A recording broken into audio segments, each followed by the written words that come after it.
We are in the midst of highlighting some really cool cosmic characters. I have been on a mission, off and on for the last year or so, to identify the first appearances and the first full appearances of some cosmic characters. And I've been doing this, one, because I have an interest in these characters, but two, if the MCU goes in the direction of cosmic characters, you never know which of these characters will actually pop up in a movie. And I, for one, have never said, I wish that I had not bought this first appearance. Oftentimes what I'll say to myself, and you may even say to yourself, I wish that I had picked that first appearance up when it was cheap, right? Or I wish that I had picked it up when I had an opportunity to do so. And that's kind of sort of what this video series is all about. It's about identifying those first appearances and first full appearances of some awesome cosmic characters to give you an opportunity to, one, pick up some great stories that you'll probably enjoy, two, learn about some characters that maybe you've never heard of, and then three, be ahead of a potential price increase that could be seen in the future. So we are going to continue that today, and we are going to talk about a guy that sits in between opposites, sits in between good and evil, for example. If you want to know who I'm talking about, stay tuned to this video.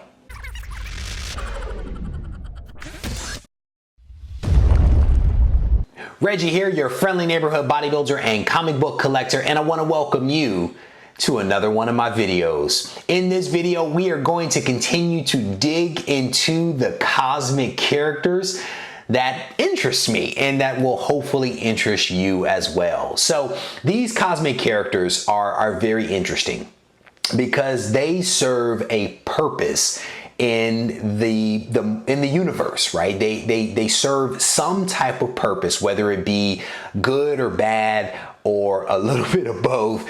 And in this case, we are talking about a character that essentially sits in between opposites. This particular character exists in the boundaries between good and evil, between life and death, between positive and negative, between reason and emotion. Whatever the extremes are, this character operates in the boundaries between those things. And sometimes he actually does the bidding of his masters, his creators in some way. And his two creators are Lord Chaos and Master Order. They essentially give him direction, but occasionally he decides to do things of his own accord, and that puts him into direct conflict with other cosmic characters.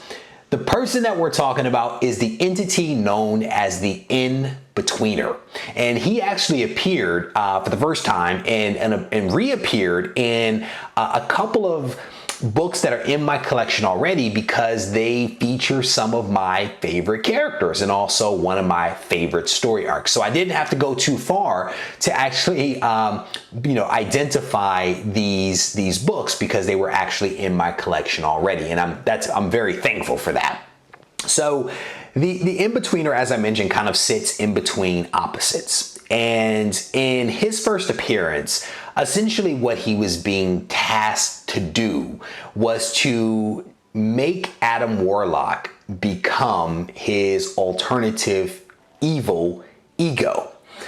He was supposed to banish him to this in-between realm in which Warlock would essentially go mad and ultimately emerge from his protective cocoon as the Magus. That was the whole premise behind why he appeared in this particular book. Warlock number 9. And in fact, the In-Betweener only appears in a single panel within this particular book. That's one of the interesting things about some of these characters is because they don't have their own books, they actually will pop up from book to book, to title to title, over time as like a plot device for a creative writer. And so Jim Starlin in this particular book needed to use him to essentially bring forth the Magus, right? And so it's an interesting role that he played, given that it was a single panel in which he, was supposed to serve his purpose. And it really wasn't until Thanos Quest issue number 1 that we actually see a little bit more of the In-Betweener and a little bit more of the power that he wields.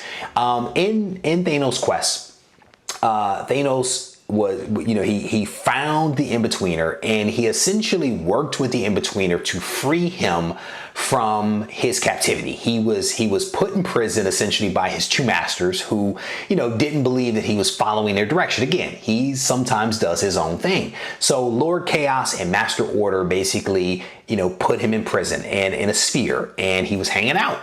And Thanos found him and said, hey, let's get you out of this thing.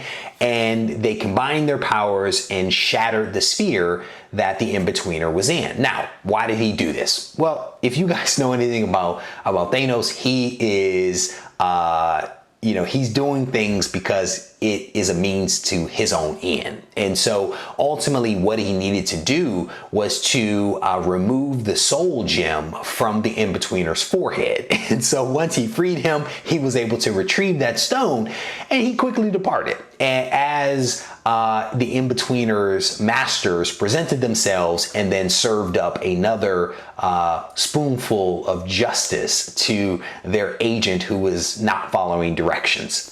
So again, these characters kind of pop up, and as they do, you learn a little bit more about them every time. Again, depending upon who the writer is, you may see the character evolve a little bit more. You may see them change and morph into something else. But it's just interesting to watch their first appearances and to watch them kind of evolve over time. So again, two, in my opinion, undervalued books, that being Thanos Quest number 1 and also Warlock number 9. Both of these books are relatively inexpensive, and so if you choose to pick these books up for your personal collection, if something happens in the future, great. At a minimum, you will enjoy an interesting story and be able to add a first appearance of a cosmic character to your personal collection, and that's never a bad thing.